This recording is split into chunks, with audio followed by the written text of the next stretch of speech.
In a faraway village called Uli, there lived a princess named Akuoma. She was as beautiful as the first light of dawn and as graceful as the river that ran through the village. But Akuoma had one problem: she rejected every suitor who came to ask for her hand in marriage. Rich men, strong warriors, and wise elders all tried their luck, but Akuoma turned them away, one by one. She said their spirits did not move her.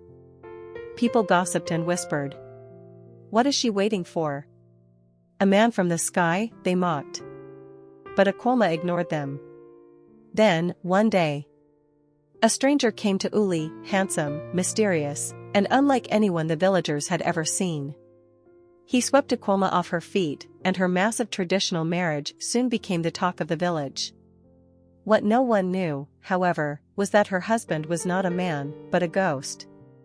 I am Obina, a storyteller, and I will tell you what happened in Uli village long ago. It all began with Akuoma, the daughter of King Afika. Akuoma was not just beautiful, she was enchanting. Her skin glowed like the moon, and her laughter was like music that made even the saddest heart dance. Everyone loved Akuoma, but she was proud. Too proud, some said. Her father, King Afika, invited the richest families, strongest warriors, and bravest hunters to come and woo his daughter. Men came from neighboring villages with gifts, yam barns, cowries, fine fabrics, and gold. But Akuoma turned them all down.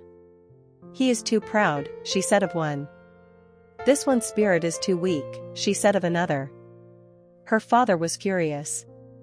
One evening, after rejecting yet another suitor, Akuoma sat under the great Udala tree near the river. The moon was full, and its silver light touched everything it saw. Akuoma sighed as she watched the water ripple softly. Suddenly, she heard footsteps.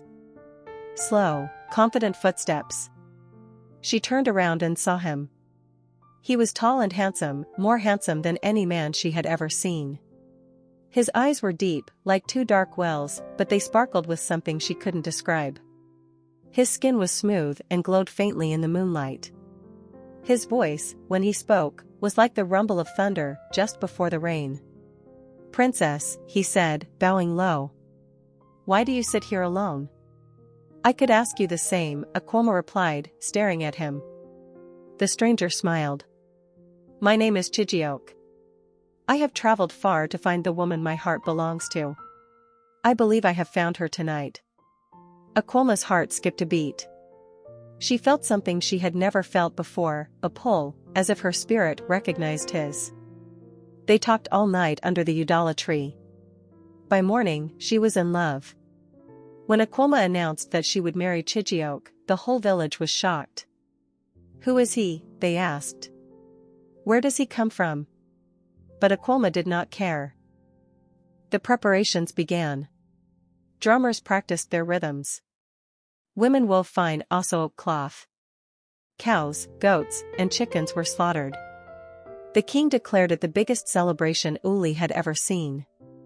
People came from far and near to see the wedding of the princess who rejected so many men. When the day came, Chijiok looked even more handsome than before. He wore a fine white cloth, and his smile could melt ice. But something was strange. Though everyone admired him, the elders whispered, "There is something about this man. I cannot place it." That night, after the wedding, Akuoma followed her new husband to his home. He had told her that he lived on the edge of the forest, in a place called the river. She followed him, her heart full of love. When they reached the river, Chijiok stopped. "Close your eyes," he said softly. Akuoma obeyed. "Now open them." When she opened her eyes, she gasped. Before her, where Chijiok had stood, was no man, but a glowing figure, a ghost. His body was like mist, his eyes no longer sparkling, but hollow and deep. You are not a man," Akuoma whispered, stepping back. Chijiok's voice was soft and sad. "I was once a man, Akuoma. Long ago. I died by this river, betrayed by my people. But my spirit could not rest.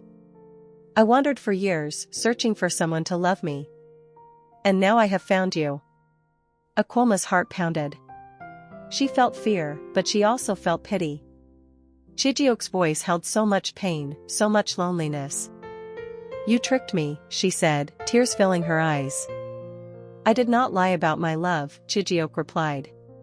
"Does it matter that I am a ghost? Does your heart not still beat for me?"